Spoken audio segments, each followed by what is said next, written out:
ആ progress report വായിച്ചാൽ തന്നെ നിങ്ങൾക്കറിയാലോ. ആ പ്രോഗ്രസ് റിപ്പോർട്ട് പണ്ടുണ്ടായിരുന്ന 328 പേജ് അത് 24 പേജായിട്ട് ഇപ്പൊ തന്നെ കുറച്ചു.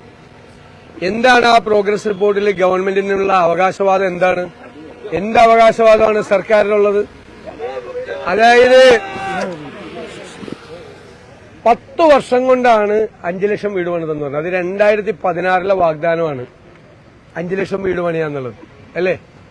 അപ്പൊ അത് ഇപ്പൊ 10 വർഷം കൊണ്ട് 5 ലക്ഷം വീട് പണിതെന്നാ. ഉമ്മൻചാണ്ടിയുടെ സർക്കാർ 5 കൊല്ലം കൊണ്ട് 4,43,000 വീട് പൂർത്തിയാക്കുകയും 50,000 വീടിന്റെ നിർമ്മാണ പ്രവർത്തനം ആരംഭിക്കുകയും ചെയ്യും. ആ 50,000 കൂടി ഇവരുടെ 5 ലക്ഷത്തിൽ കൂട്ടിയിരിക്കുകയാണ്. അപ്പൊ യഥാർത്ഥത്തിൽ ഇവര് 10 വർഷം കൊണ്ട് 4.5 ലക്ഷം വീടും ഉമ്മൻചാണ്ടി സർക്കാർ 5 വർഷം കൊണ്ട് 5 ലക്ഷം വീടുമാണ് പണിത്. അപ്പോ ആ ഭവന നിർമ്മാണത്തിന്റെ കാര്യം 10 കൊല്ലം കൊണ്ടാണെന്നുള്ളത് മറച്ചു വെച്ചിട്ടാണ് ഈ പ്രോഗ്രസ് കാർഡ് ഇറക്കിയിരിക്കുന്നത്. രണ്ടാമത് 2021 തെരഞ്ഞെടുപ്പ് വാഗ്ദാനം എന്തായിരുന്നു? സാമൂഹ്യ സുരക്ഷാ പെൻഷൻ 1,600 രൂപയിൽ നിന്ന് 2,500 രൂപയാക്കുമെന്ന്. എന്നിട്ട് 4.25 കൊല്ലക്കാലം ഒരു ചില്ലിക്കാശ് കൂട്ടിക്കൊടുത്തില്ല. കൊടുത്തില്ല എന്ന് മാത്രമല്ല, ഈ ലോക്കൽ ബോഡി തെരഞ്ഞെടുപ്പിന് മുമ്പ് തൊട്ട് മുമ്പ് 4.25 കൊല്ലം 1,600 രൂപ തന്നെയായിരുന്നു. 1 രൂപ കൂട്ടിയില്ല. വാഗ്ദാനമായിരുന്നു. എന്നിട്ട് ഇപ്പോ 400 രൂപ കൂട്ടി. അപ്പൊ ഇവര് പറഞ്ഞ 2,500 എവിടെ പോയി? അപ്പൊ ജനങ്ങളെ കബളിപ്പിച്ചു. ഞങ്ങൾക്ക് 1,600 രൂപയുടെ പെൻഷൻ 2,500 ആക്കി തരാം എന്ന് പറഞ്ഞ് ജനങ്ങളെ കബളിപ്പിച്ച് വോട്ട് തേടി അധികാരത്തിൽ വന്ന ആളുകൾ 4.25 കൊല്ലക്കാലം ഒരു ചില്ലിക്കാശ് കൂട്ടാതെ അവസാനത്തെ 3 മാസം തെരഞ്ഞെടുപ്പ് അടുക്കാൻ പോകത്ത് 400 രൂപ കൂട്ടി. അപ്പോൾ 2,500 ആക്കിയില്ല. എന്താ പറഞ്ഞത്? റബ്ബറിന് 250 രൂപ ആക്കുമെന്ന് പറഞ്ഞു. അത് പാലിച്ചോ? അത് പാലിച്ചില്ല. വാഗ്ദാനം പാലിച്ചില്ല. ഒരു വാഗ്ദാനവും പാലിച്ചില്ല. മാത്രമല്ല, പിന്നീട് ആരോഗ്യരംഗത്ത് കാരുണ്യ പദ്ധതി അടക്കമുള്ള ഉമ്മൻചാണ്ടി സർക്കാരിന്റെ കാലത്ത് തുടങ്ങിയ മുഴുവൻ പദ്ധതികളിലെ കടമാക്കി. കാരുണ്യ ബെനവലന്റ് പദ്ധതി കടമാക്കി. ഹൃദ്യം പദ്ധതി ഇല്ലാതായി. ആശ്വാസകിരണം ഇല്ലാതായി. നേരത്തെ ഉണ്ടായിരുന്ന ആരോഗ്യരംഗത്തുണ്ടായിരുന്ന പദ്ധതികൾ പോലും ഇല്ലാതാക്കി. ആരോഗ്യരംഗത്തെ താറുമാറാക്കി, വെന്റിലേറ്ററിലാക്കി. ആണല്ലോ, ശരിയാണല്ലോ. വേറൊരു കാര്യം അറിയാവുന്നത്, മത്സ്യത്തൊഴിലാളികളെ സംരക്ഷിച്ചു എന്നാണ്.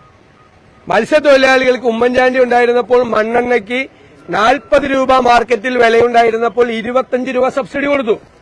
ഇപ്പൊ മാർക്കറ്റിൽ 110 രൂപയാണ്. 1 രൂപ സബ്സിഡി കൂട്ടിയിട്ടില്ല എന്ന് മാത്രമല്ല, ഈ 25 രൂപയുടെ സബ്സിഡി പോലും ഇപ്പൊ കൊടുക്കുന്നില്ല.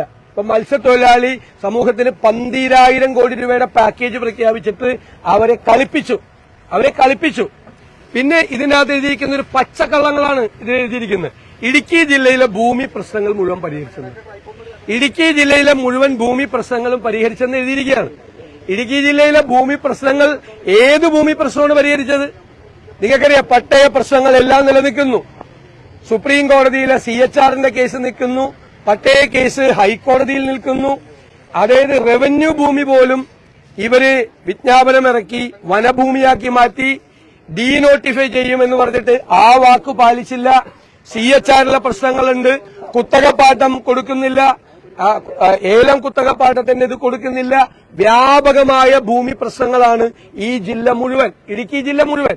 എന്നിട്ട് പച്ചക്കള്ളം പ്രോഗ്രസ് റിപ്പോർട്ടിൽ എഴുതി വെച്ചിരിക്കുകയാണ്. ഇടുക്കി ജില്ലയിലെ ഭൂമി പ്രശ്നങ്ങൾ മുഴുവൻ പരിഹരിച്ചു എന്നുള്ള നുണയാണ്. ഈ പ്രോഗ്രസ് റിപ്പോർട്ടിൽ മുഴുവൻ നുണയാണ്. പിന്നൊന്ന് പറഞ്ഞിരിക്കുന്നത് വിഴിഞ്ഞം തുറമുഖം അവരാണ് കൊണ്ടുവന്നതെന്ന്. അതെങ്ങനെ കൊണ്ടുവന്നത്? ഉമ്മൻചാണ്ടിയുടെ കാലത്ത് വിഴിഞ്ഞം തുറമുഖത്തിന്റെ മുഴുവൻ അനുമതികളും മേടിച്ച് സ്ഥലം അക്വയർ ചെയ്ത് കല്ലിട്ട് നിർമ്മാണ പ്രവർത്തനം തുടങ്ങി കൌണ്ട് ഡൌൺ ആരംഭിച്ചാണ്.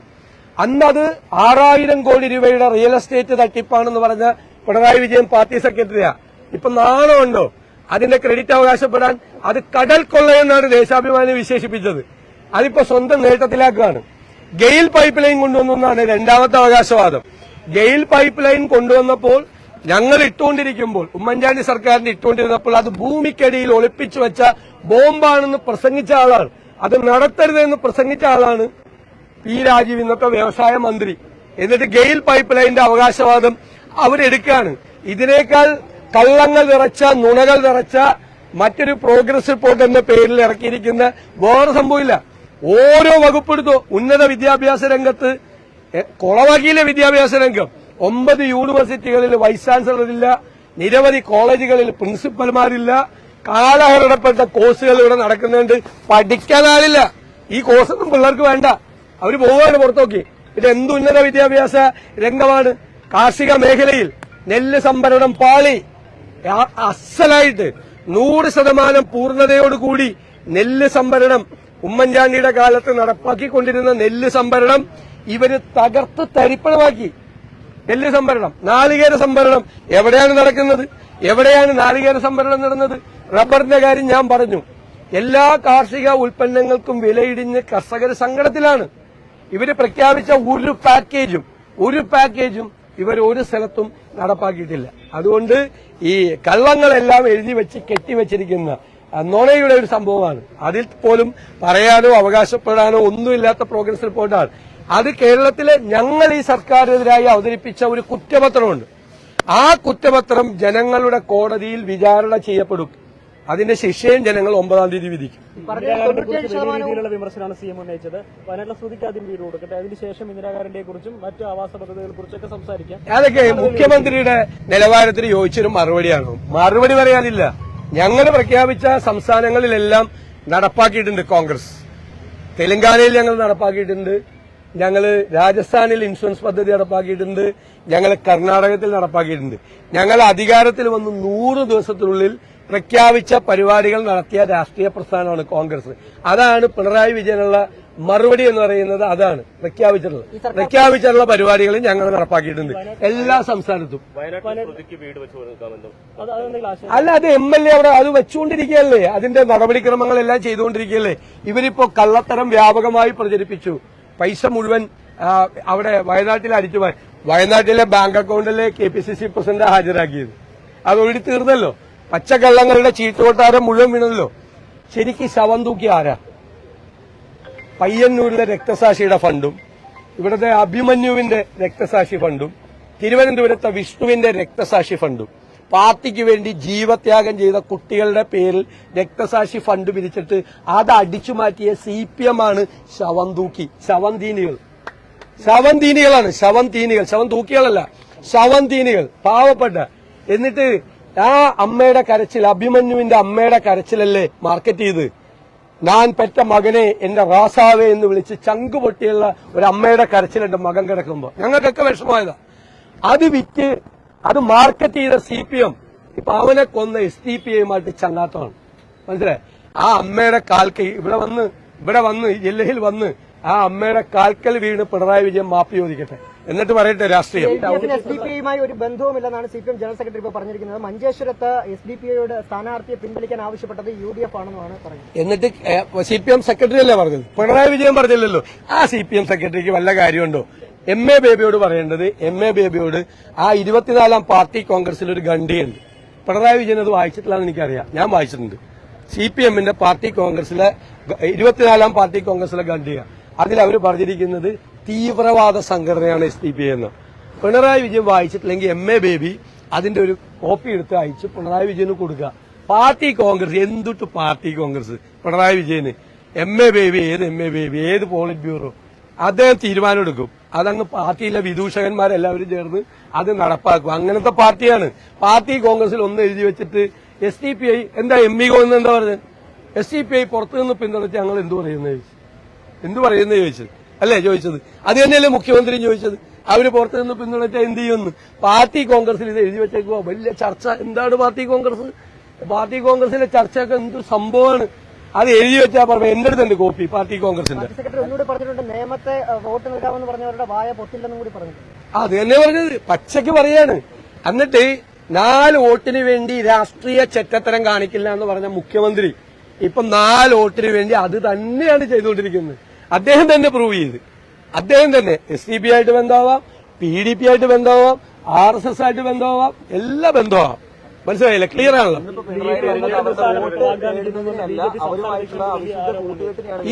ഇതിനൊക്കെ വ്യാഖ്യാനങ്ങളാണല്ലോ. വ്യാഖ്യാനം എന്തായാലും അവരുമായിട്ട് ഒരു ബന്ധമുണ്ടെന്ന് ക്ലിയർ ആണല്ലോ. ഇല്ലെങ്കിൽ ഞങ്ങൾ പറഞ്ഞ പോലെ പറയണ്ടേ? ഞങ്ങൾ പറഞ്ഞല്ലോ. തെരഞ്ഞെടുപ്പ് പ്രചരണ രംഗത്ത് മതപരമായിട്ടുള്ള കാര്യങ്ങൾ പറഞ്ഞുകൊണ്ട് വോട്ട് ചേർന്നു. ഇത് 3 മുന്നണികളും ഈ ആക്ഷേപം നേരിടുന്നു. ഞങ്ങളൊന്നും നേരിടുന്നില്ല. ഞാനൊരു കാര്യം പറയാം. വളരെ മുനാഫിക് എന്ന് പറഞ്ഞാൽ ആരാ? ഞങ്ങളുടെ സ്ഥാനാർത്ഥിയല്ല. ഈ പേരാമ്പ്രയിലെ സ്ഥാനാർത്ഥിക്കെതിരായിട്ട് ഇത് ചെയ്തത് CPM ആണ്. കാഫിർ സ്ക്രീൻഷോട്ട് ഇറക്കിയത് CPM ആണെന്ന് അവസരം പുറത്തു വന്നല്ലോ, കേസെടുത്തല്ലോ. കാഫിർ സ്ക്രീൻഷോട്ട് ഷാഫി പറമ്പിൽ മത്സരിക്കുമ്പോൾ അങ്ങനെ ഒരു സാധനം ഉണ്ടാക്കിയത് CPM ആണ്, വർഗീയത. ഇപ്പോ ആ പെൺകുട്ടിക്കെതിരായിട്ട് അല്ലെ, ഫാത്തിമയ്ക്കെതിരായിട്ട് അവിടെ ഉണ്ടാക്കിയത് CPM ആണ്. ഈ കാസർഗോഡത്തെ CPM സ്ഥാനാർത്ഥിയാണ് ഈ മുനാഫിക് പ്രയോഗം നടത്തിയത്. CPM ആണ് വർഗീയ കാർഡ് വെച്ച് കളിക്കുന്നത്. അവരെ വർഗീയ കാർഡ് വെച്ച് കളിക്കേണ്ടവര്, വർഗീയ കാർഡ്. BJP സംസ്ഥാന അധ്യക്ഷൻ അങ്ങനത്തെ ആരോപണം ഉന്നയിച്ചിട്ടുണ്ട്. അധികാരത്തിലെത്തുകയാണെങ്കിൽ ഉപമുഖ്യമന്ത്രി സ്ഥാനം ലീഗിനായിരിക്കും, 6 മന്ത്രിമാരൊക്കെ ഇപ്പൊ തന്നെ ഡീലായിട്ട്. അത് ഞങ്ങളുടെ മുന്നണിയിലെ കാര്യം അയാളാണ് തീരുമാനിക്കുന്നത്. അയാളാരാണ് ഇത് തീരുമാനിക്കുക? അല്ലെ, BJP പ്രസിഡന്റ് എന്ത് കാര്യം? ഇന്നാളെ വരെ കച്ചവടം വരുന്നു. 3 പ്രാവശ്യം രാജ്യസഭാ മെമ്പറായത് ഏത് പാർട്ടിയിൽ നിന്നാന്ന് പോലും ഇയാൾക്ക് അറിയാൻ പാടില്ല. ഈ രാജീവ് ചന്ദ്രശേഖരൻ 3 പ്രാവശ്യം രാജ്യസഭാ മെമ്പറായി. അത് ഏതൊക്കെ പാർട്ടിയിൽ നിന്നാണ്? പല പാർട്ടിയിൽ നിന്നാണ്. ഏതൊക്കെ പാർട്ടിയിൽ നിന്നാണെന്ന് ഇയാൾക്കൊന്നും അറിയത്തില്ല. ബിസിനസ്സുകാരനാണ്, അതിന്റെ കഥയൊന്നും ഞാൻ പറയുന്നില്ല. എന്നിട്ട് ആകാശത്ത് നിന്ന് നൂലിൽ കേരളത്തിൽ കെട്ടിയിറക്കിയ ഒരാളെ ഞങ്ങളെ രാഷ്ട്രീയം പഠിപ്പിക്കാൻ വരണ്ട. ഞങ്ങളെ മനസ്സിലായോ? വയനാട് ഫണ്ടുമായിട്ട് ബന്ധപ്പെട്ട് KPCC പിരിച്ച ഫണ്ടിനകത്ത് ഒരു മണ്ഡലത്തിന് ഇത്ര ലക്ഷ്യം അങ്ങനെയുണ്ട്. അതൊന്നുമില്ല, അതൊക്കെ കൊടുക്കും. പക്ഷെ പൈസ നമ്മൾ ഉദ്ദേശിച്ചത്ര പൈസ വന്നില്ല. ഞങ്ങളെ പൈസ വന്നത് അക്കൗണ്ടിലുണ്ട്. അത്ര ആരോപണം അവിടുത്തെ കോൺഗ്രസ് നേതാക്കൾ തന്നെ ഉന്നയിക്കുന്നുണ്ടായിരുന്നു. വയനാട് ടൗൺഷിപ്പുമായി ബന്ധപ്പെട്ട് സർക്കാരിനൊപ്പം ആദ്യം ഒത്തുചേരാൻ പ്രതിപക്ഷം തീരുമാനിച്ചു. അതിനുശേഷം സർക്കാരിനോട് ഒരു അക്ഷരം പോലും പറയാതെ മുസ്ലിം ലീഗ് ആദ്യം പിന്നോട്ട് പോയി, അതിനുശേഷം കോൺഗ്രസ് പിന്നോട്ട് പോയി. അല്ല, അതെന്താണെന്നറിയാം, മുഖ്യമന്ത്രിയായിട്ടുള്ള മീറ്റിംഗിന് എന്നെയും പ്രതിപക്ഷ നേതാവിനെയും വിളിച്ചിരുന്നു. അപ്പൊ അവ്യക്തത വന്നു. മുഖ്യമന്ത്രിയുടെ മറുപടിയിൽ അവ്യക്തത വന്നപ്പോൾ ലീഗ് നേരെ പോയി സ്ഥലം മേടിക്കാൻ പോയി. ഞങ്ങൾ കുറച്ചുകൂടി കാത്തിരുന്നു, കരുവെന്നാ വിചാരിച്ചു, തന്നില്ല. പ്രത്യേക സ്ഥലം തന്നില്ല. അപ്പോഴാണ് ഞങ്ങൾ സ്ഥലം മേടിക്കാൻ പോയത്. അപ്പൊ പറഞ്ഞിട്ടാണല്ലോ പോയത് സ്ഥലം മേടിക്കാൻ. ഇല്ലെങ്കിൽ സർക്കാരുമായിട്ട് സഹകരിക്കുമെന്ന് എന്റെ എല്ലാ പ്രസ്താവനയും നിങ്ങൾ എടുത്തു നോക്കി. 5 കോടി മാത്രമല്ല ബാക്കി പൈസ വാങ്ങിച്ച് പുട്ടടിച്ചു എന്നാണ് ഇന്ന് പിണറായി പറഞ്ഞത്. അത് അയാളുടെ ശീലമാണ്, അദ്ദേഹത്തിന്റെ ശീലമാണ്, മുഖ്യമന്ത്രിയുടെ ശീലമാണ്. ഞാൻ പറഞ്ഞുതരാം, വാങ്ങി പുട്ടടിക്കുന്നത് മുഖ്യമന്ത്രിയുടെ പാർട്ടിയുടെ ശീലമാണ്. രക്തസാക്ഷികളുടെ ഫണ്ട് വരെ തട്ടിച്ച് ശീലാക്കുന്നതാണ്. പിന്നെ ചെയ്യാത്ത പ്രവർത്തിക്ക് ഫണ്ട് വാങ്ങിച്ചിട്ട് മകളുടെ അക്കൗണ്ടിലേക്ക് ഇടിപ്പിക്കുന്നതൊക്കെ മുഖ്യമന്ത്രിയുടെ ശീലം. എന്നെ കൊണ്ട് പറയിപ്പിക്കല്ലേ, അല്ലല്ല, എന്നെ കൊണ്ട് പറയിപ്പിക്കല്ലേ, ഞാനതൊന്നും പറയാത്ത ആളാ. തെരഞ്ഞെടുപ്പ് അല്ലല്ല, ചെയ്യാത്ത ജോലിക്ക് മകളുടെ അക്കൗണ്ടിലേക്ക് പൈസ മേടിച്ച് പുട്ടടിച്ചത് മുഖ്യമന്ത്രിയാണ്. മനസ്സിലായോ? പുട്ടടിച്ചത് മുഖ്യമന്ത്രിയാണ്, മകളുടെ അക്കൗണ്ടിലേക്ക് പൈസ മേടിച്ച്. എന്നെ കൊണ്ട് പഴയ കഥയൊക്കെ എടുത്ത് പറയിപ്പിക്കല്ലേ. SNC ലാവ്ലിൻ കേസിന്റെ പൈസ വന്നത് എവിടെ പോയി? SNC ലാവ്ലിൻ കൊടുത്ത കാശ് എവിടെ പോയി? എവിടെ പോയത്? എവിടേക്കാ അടിച്ചു മാറ്റിയത്? അത് പുട്ടടിച്ചതാണ് പിണറായി വിജയൻ. കണക്ക് ബാങ്കിലെ അക്കൗണ്ട് സ്റ്റേറ്റ്മെന്റ് ആണ് വന്നിരിക്കുന്നത്. സ്റ്റേറ്റ്മെന്റ്, ബാങ്കിന്റെ അക്കൗണ്ട് സ്റ്റേറ്റ്മെന്റ് വന്നേക്കാന്ന്. എന്താ പ്രശ്നം? അതായത് കേട്ടോ, ഒരു ആപ്പ് വഴിയിട്ട് ബാങ്ക് അക്കൗണ്ടിലേക്കാണ് പൈസ വന്നിരിക്കുന്നത്. ആ ബാങ്കിന്റെ അക്കൗണ്ട് സ്റ്റേറ്റ്മെന്റ് എത്ര രൂപ വന്നു, എത്ര രൂപ പിൻവലിച്ചു. ഞാൻ പറഞ്ഞു, ആകെ സുധാകരനുള്ളപ്പോ പിൻവലിച്ചത് ആപ്പിന് വേണ്ടിയിട്ട്, ഇപ്പൊ പിൻവലിച്ചത് സ്ഥലം മേടിക്കാൻ വേണ്ടി. ജോയിന്റ് അക്കൗണ്ട് അവര് വിട്ടോട്ടെ, അതിനെന്താ? അവര് വിട്ടോട്ടെ. ഞങ്ങൾ യൂത്ത് കോൺഗ്രസിനെതിരെ ആക്ഷേപം വന്നു, അവര് പൈസ പിരിച്ച അവർ ഈ അക്കൗണ്ടിലേക്ക് തന്നല്ലോ, അതിന്റെ അക്കൗണ്ടിലുണ്ടല്ലോ അവര് തന്ന പൈസ പിരിച്ചത്. അല്ലല്ല, അത് നമുക്ക് നോക്കണം, അത് പരിശോധിക്കണം, അതിന്റെ അകത്ത് ഉണ്ടാവും കിട്ടിയിരിക്കുന്നത്. അത് പൊതുപ്രവർത്തകര് അത്തരം പ്രയോഗങ്ങൾ നടത്താൻ പാടില്ല എന്ന അഭിപ്രായക്കാരനാണ്. അല്ല, കേൾക്ക്, അത് പറയാൻ പാടില്ല. പൊതുപ്രവർത്തകര് വളരെ സൂക്ഷിച്ചു വേണം സംസാരിക്കാൻ. തെരഞ്ഞെടുപ്പ് കാലത്താണ്, വൈകാരികമായി സംസാരിക്കരുത്. ഈ തമാശ പറയുമ്പോഴും തമാശയ്ക്കും പരിധി ഉണ്ടാകണം. അത് ആരെങ്കിലും ദ്രോഹിക്കുന്നതോ ആർക്കെങ്കിലും ബുദ്ധിമുട്ടുണ്ടാക്കുന്നതോ ചെയ്യരുത്. അത് പൊളിറ്റിക്കലി ഇൻകറക്റ്റ് ആയിട്ടുള്ള ഒരു സ്റ്റേറ്റ്മെന്റ് ആണ്. എനിക്ക് അതിനോട് യോജിപ്പില്ല. അല്ലല്ല, ഞാൻ പറഞ്ഞില്ല, എനിക്ക് അതിനോട് യോജിപ്പില്ല. അത് പൊളിറ്റിക്കലി ഇൻകറക്റ്റ് ആയ സ്റ്റേറ്റ്മെന്റ് ആണ്. ഞങ്ങൾ അതിനൊന്നും ന്യായീകരിക്കില്ല. ഞങ്ങൾക്കൊക്കെ കൃത്യമായ നിലപാടുള്ള ആളുകളാണ്. CPMന്റെ പോലെ ഇതുപോലെ ഉരുണ്ടൊന്നും കളിക്കില്ല. കൃത്യമായ സ്റ്റാൻഡ്. ഇടുക്കി DCC പ്രസിഡന്റിന്റെ ആ സ്റ്റേറ്റ്മെന്റ് പൊളിറ്റിക്കലി ഇൻകറക്റ്റ് ആയിട്ടുള്ള സ്റ്റേറ്റ്മെന്റാ. അങ്ങനെ പറയാൻ പാടില്ല. പൊതുപ്രവർത്തകർ ശ്രദ്ധിക്കണം, വാക്കുകൾ പറയുമ്പോൾ ശ്രദ്ധിക്കണം, തെറ്റാണ്. അതാണ് കറക്റ്റ്. അത് പാർട്ടി പരിശോധിച്ച് വയനാട് MN വിജയന്റെ കുടുംബം ഈ പറഞ്ഞല്ലോ.